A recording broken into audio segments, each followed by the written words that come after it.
Ya, Assalamualaikum warahmatullahi wabarakatuh. Ya, kita masuk tetap di materi 10. Ini adalah kelanjutan dari bab sebelumnya, yaitu pengertian integral. Sekarang kita belajar tentang notasi antiturunan atau nanti yang disebut dengan integral dan aturan-aturan dasar integral. Ya, kemarin kita sudah belajar tentang antiturunan yang merupakan balikan dari turunan. Nanti secara umum antiturunan itu punya nama khusus, itu disebut dengan integral. Jadi integral itu adalah antiturunan. Mulai saat ini kita menggunakan istilah integral untuk antiturunan. Ya, notasi integral biasanya menggunakan notasi Leibniz yang populer yang kemarin, yang d per dx itu kalau di turunan ya.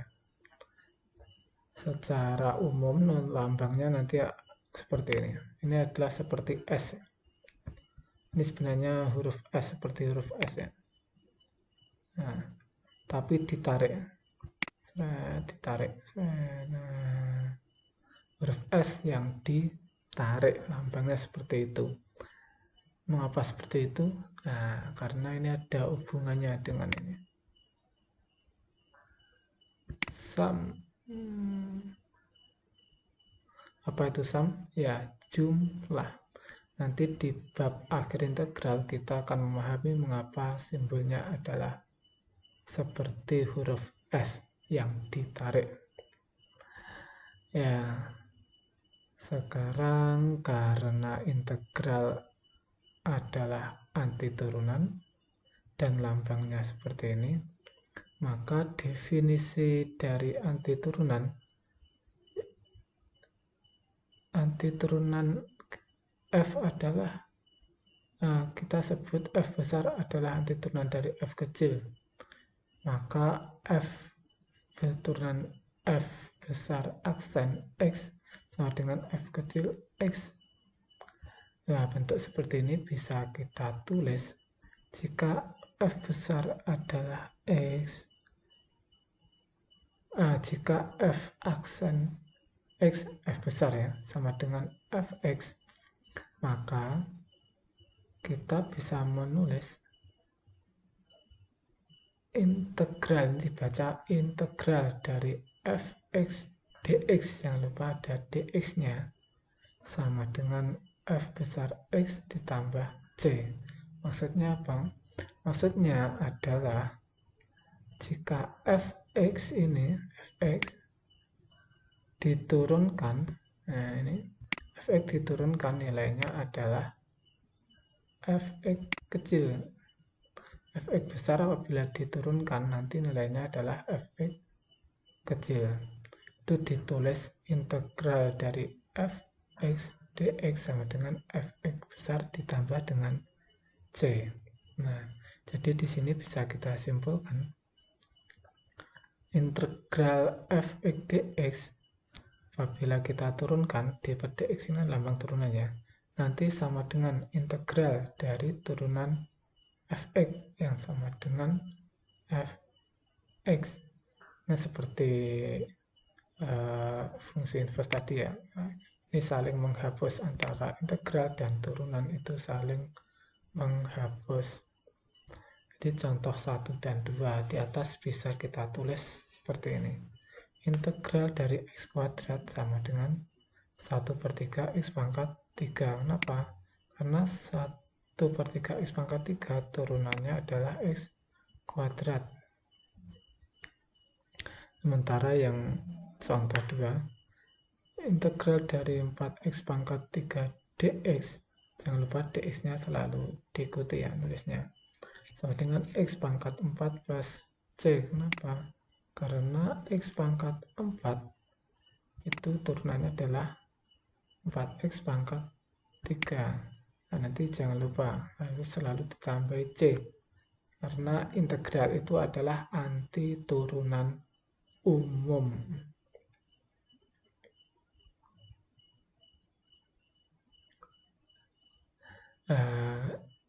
Di kompetensi dasar kemarin, integral di sini disebut dengan integral tak tentu ya. Mengapa disebut integral tak tentu? Ya mungkin kita bisa menebak karena dari integralnya ada selalu ditambahi dengan C. Yang C itu kan suatu konstanta yang tidak bisa kita tentukan. Maka seperti itu. Ya, nanti setelah belajar integral ada tak tentuan, tentunya ada yang tentu. Setelah kita belajar tentu dan tak tentu, nanti akan paham apakah itu integral tak tentu. Untuk sementara pada bagian ini kita sebut integral saja. Ya, apabila kita menyebut integral itu maksudnya adalah integral tak tentu. Nah ya, daripada kita menerka-nerka gini mencari berapa sih nanti antiturunan atau integralnya, di bagian yang ketiga nanti ada aturan-aturan yang sederhana untuk mencari suatu antiturunan atau integral dari suatu fungsi. Langsung saja kita masuk ke bab 3, yaitu tentang aturan-aturan dasar integral. Sebenarnya aturan dasar integral yang paling penting adalah aturan yang A ini, aturan pangkat. Aturan pangkat itu aturan yang paling umum digunakan untuk suatu integral. Aturannya berbunyi seperti ini. Aturan pangkat. Jika R adalah suatu bilangan rasional kecuali negatif 1, ingat ini kecuali negatif 1 maksudnya tidak sama dengan negatif 1,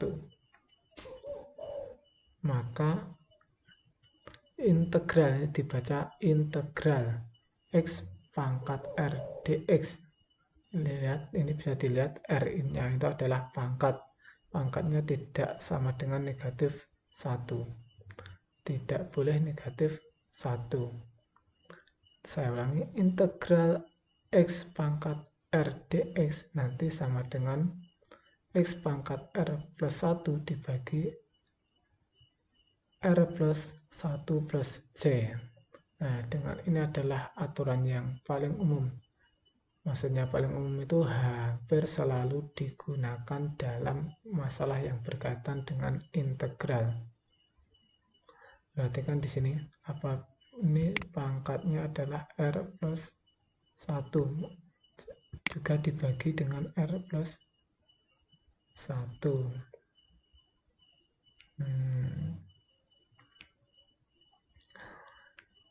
Buktinya sini ya. Buktinya apabila nanti yang sebelah kanan diturunkan nanti akan dapat sebelah kiri ya. Aturan A ini juga mencakup untuk R sama dengan 0 ya. R-nya sama dengan 0 juga termasuk. Kalau R pangkat sama dengan 0, R-nya sama dengan 0, maka nanti X pangkat R bisa kita rubah menjadi X pangkat 0 yang sama dengan 1. Sehingga integral dari 1 dx sama dengan X pangkat R plus 1. R-nya adalah 0. Jadi X pangkat 1. Sebenarnya ini ada 1 dibagi dengan 1. Sebenarnya seperti itu ya. X pangkat 1 dibagi dengan 1. Integral dari 1 dx sama dengan X pangkat 1 dibagi 1 yang tetap sama dengan adalah X. Nah, karena integralnya adalah antiturunan umum, maka harus kita tambahi dengan C. Sebenarnya seperti ini. Namun tidak, kalau kita dapat integral dx, cukup dijawab dengan X saja. Tentunya dengan menambahi C. Kadangkala integral 1 dx itu ditulis integral dx saja, tanpa satunya tidak ditulis. Nah, untuk membantu hafalannya. Itu kalau kemarin turunan adalah pangkat turun kurang 1 untuk aturan pangkat, untuk aturan integral kita mungkin bisa menggunakan kalimat ini ya, dibagi dengan pangkat lalu pangkatnya ditambah 1, maksudnya dibagi pangkat tambah 1, pangkatnya ditambah 1 lalu dibagi pangkat yang sudah ditambah 1 tadi. Agar lebih memahami, di sini ada beberapa contoh. Contohnya saya ambil yang ini aja ya, contoh yang B ya. Integral dari X pangkat 5. Berapa dx, berapakah itu? Integral dari X pangkat 5 dx, berapakah nilainya? Biasanya pertanyaannya seperti ini, carilah anti turunan dari, kita ambil yang B ya, fx sama dengan X pangkat 5. Ingat anti turunan itu sama dengan integral. Maka pertanyaan 3 pangkat 1 bisa kita tulis integral X pangkat 5 dx. Caranya mudah, kita tulis saja X pangkat 5. Lalu kita tambah dengan 1. Kemudian dibagi dengan pangkatnya itu 5 ditambah 1. Kalau mau cara cepat, sudah mahir bisa langkah yang bawah ini.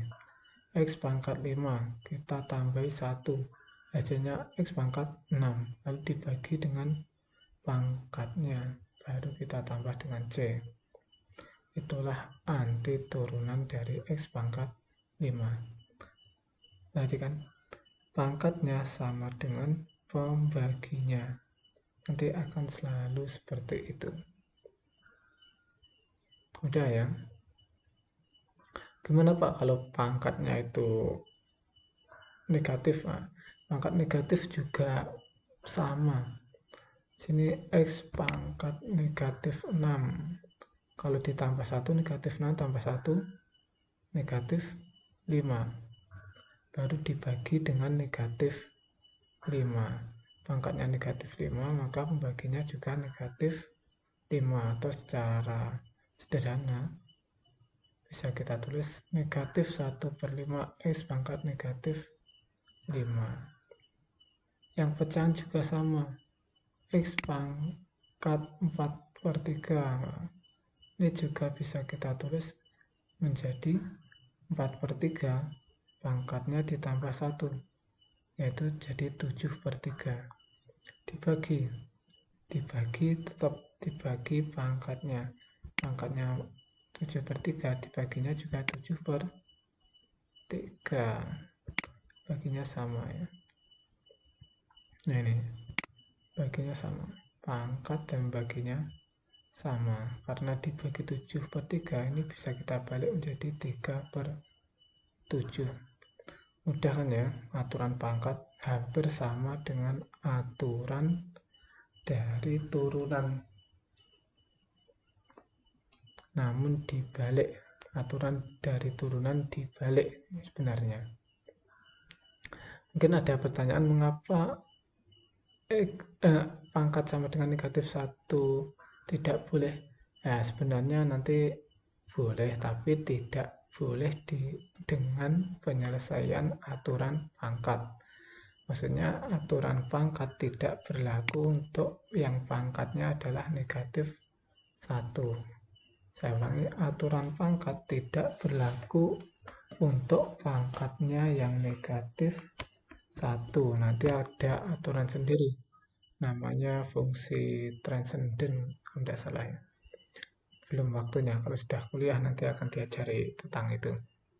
Nah, sekarang kita masuk ke aturan yang B ya, yaitu aturan konstanta.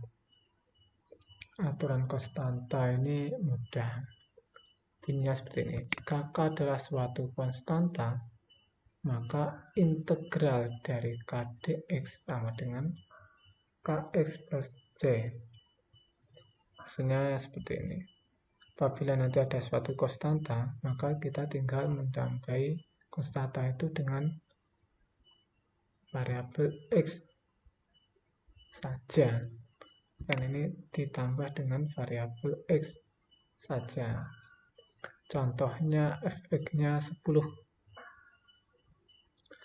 Maka nanti antiturunannya bisa kita tulis integral dari 10 dx sama dengan, nah 10-nya tetap tinggal kita tambah dengan x variabelnya, dan ditambah dengan konstanta c 2 ya, jadi 2x min 4 jadi min 4x.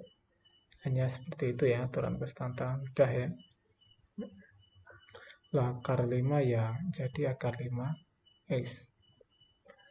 Nah, sekarang gabungan dari aturan A dan B, namanya aturan pengali konstanta. Aturan pengali konstanta ini hampir sama dengan yang di aturan turunan ya. Di aturan turunan juga ada aturan pengali dengan konstanta. Bunyinya seperti ini. Jika K adalah suatu konstanta dan F adalah suatu fungsi yang memiliki turunan, maka integral dari K kali fx dx sama dengan K kali integral fx dx. Nah, seolah-olah kita bisa mengeluarkan K melewati operasi dari integral. Kemarin turunan juga seperti itu ya. K-nya bisa dikeluarkan dulu. Contohnya yang A. Nah, A ini carilah antiturunan dari fx sama dengan 10x. Nah, pertanyaannya di dalam integral ini ada 10x. Bagaimana cara penyelesaiannya? Caranya mudah, 10x-nya kita keluarkan dulu. Baru kita cari integral dari x-nya. Integral dari x kan mudah ya. Integral dari x ya tinggal pangkatnya kita tambah dengan 1. Lalu dibagi dengan pangkatnya. X itu sama dengan X pangkat 1. Jadi 1 ditambah 1 menjadi X pangkat 2. Sementara 10-nya cukup mengikuti saja. Nah, 10-nya cukup mengikuti saja. 10 kali setengah yaitu 5. Jangan lupa ditambahi C belakangnya. Nah, yang B, contoh lagi yang B. Ya, B juga sama. 3x pangkat 5. 3-nya kita keluarkan dulu. 3-nya kita keluarkan dulu melewati integral. 3-nya kita lewati dulu. Jadi ada 3, ada integral x pangkat 5. Jadi nanti terpisah agar mudah kita kerjakan. Nanti kalau sudah mahir langsung dikalikan, tidak apa-apa. Untuk pemula diijrah dulu ya. Caranya 3-nya dikeluarkan, lalu kita tinggal mencari integral dari x pangkat 5 menggunakan aturan pangkat. X pangkat 5. Nah, ingat integral pangkat ditambahi 1 lalu dibagi dengan pangkatnya. 5 tambah 1 adalah nilainya 6. Lalu dibagi dengan 6 atau dikalikan 1/6. Jadi tinggal kita kalikan 3 kali 1/6 dengan setengah ya. Mudah ya. Ya, nanti cuma seperti itu ya. Aturan dasar aturan integral. Ada aturan pangkat, ini adalah aturan yang paling umum. Namun ingat, untuk aturan pangkat nanti tidak berlaku untuk pangkat yang sama dengan negatif 1. Jadi tidak akan menemui soal seperti itu. Kalaupun menemui soal seperti itu, nanti belum bisa dijawab dengan aturan ini. Yang kedua, aturan konstanta. Nah, aturan konstanta nanti tinggal menambahi dengan X saja konstantanya. Yang ke-C adalah pengali konstanta. Pengali konstanta nanti konstantanya nanti bisa dikeluarkan dulu dari integralnya. Mudah kan ya, cuma ada 3 itu aturan dasarnya. Yang paling perlu diingat adalah aturan tentang pangkat. Ini ada tambahan sedikit. Ini kok ada C gitu Pak. C-nya berapa? Ya, nanti C-nya itu tergantung dalam keadaan fungsi yang akan kita cari ya. Contohnya pertanyaannya seperti ini. Carilah anti turunan dari 6x kuadrat dan melalui titik 3,30. Nah, kalau pertanyaannya seperti ini diketahui titiknya, nanti kita bisa mencari nilai dari C-nya. Nah, perhatikan 6x pangkat 2. Kita cari dulu anti turunannya. Anti turunannya yaitu kita bisa menggunakan integral. Integral 6x pangkat 2 dx. Ingat 6-nya dikeluarkan dulu biar mudah. Nah, kita tinggal mencari integral dari x pangkat 2. Nah, 6-nya kita tulis. Biasa kita cari integral dari x kuadrat. 2 ditambah 1 hasilnya 3, lalu dibagi dengan pangkatnya. Jadi x pangkat 3 dibagi dengan 3. 6 kali dibagi 3 hasilnya 2. 2x pangkat 3. Ingat, nanti kalau sudah hilang integralnya, harus selalu ditambah dengan C. Jadi kita dapat anti turunan umumnya adalah 2x pangkat 3 ditambah C. Nah, jadi kita tahu nilainya fungsi yang kita cari adalah 2x pangkat 3 plus C dan melalui titik 3,30. Nah, nanti tinggal kita masukkan 3,30 ke persamaan Y sama dengan 2x pangkat 3 plus C. Nah, seperti ini. Y-nya diganti dengan 30. X-nya diganti dengan 3. Menjadi 30 sama dengan 2 kali 3 pangkat 3 plus C. Dihasilkan 30 sama dengan 2 kali 27, 3 pangkat 3 27. Hasilnya 34. Sehingga C-nya sama dengan 30 dikurangi 54, yaitu negatif 24. Sehingga karena C sama dengan negatif 24 dan Y-nya sama dengan 2x pangkat 3 plus C, C-nya kita ganti dengan negatif 24 menjadi 2x pangkat 3 min 24. Nah, ini adalah tambahan apabila nanti ditanyakan berapakah nilai C-nya. Jadi untuk mencari nilai C-nya kita harus mengetahui titik yang dilalui. Semoga bermanfaat. Sementara sampai di sini ya. Saya akhiri. Wassalamualaikum warahmatullahi wabarakatuh.